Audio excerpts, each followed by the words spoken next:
City. Fuck it.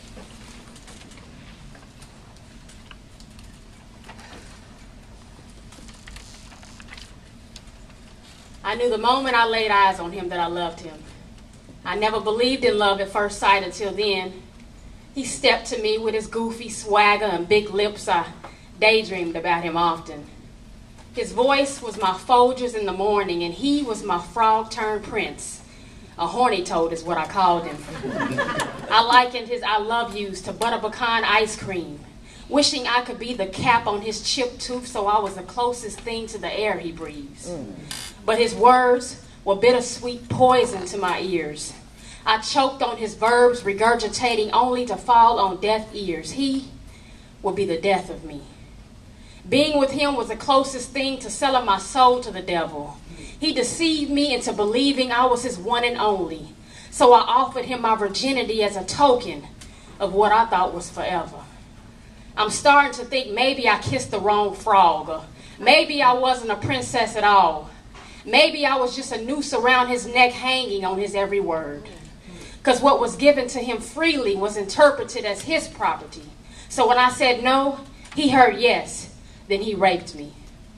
He was a tapeworm trespassing my body, a parasite invading my privacy, infecting my womb with unsanctified seeds. God made me keep it felt like punishment.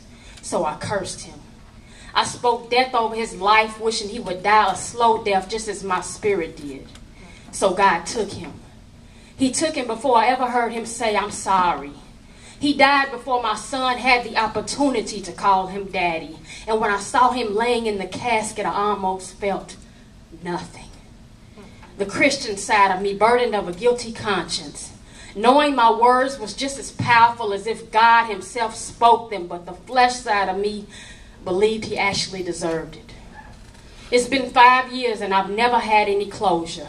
And every time I look at my son's face, I get mixed emotions.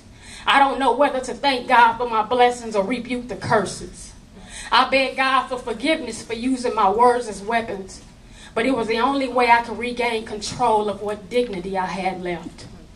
Last night, my son's father visited me in my sleep, intercepting my dreams with a tearful apology. Kendal, I'm sorry, he says. And even in my sleep, I hung on every word he said, like a child does when her mommy reads her a bedtime story. He said, Kendal, I'm sorry.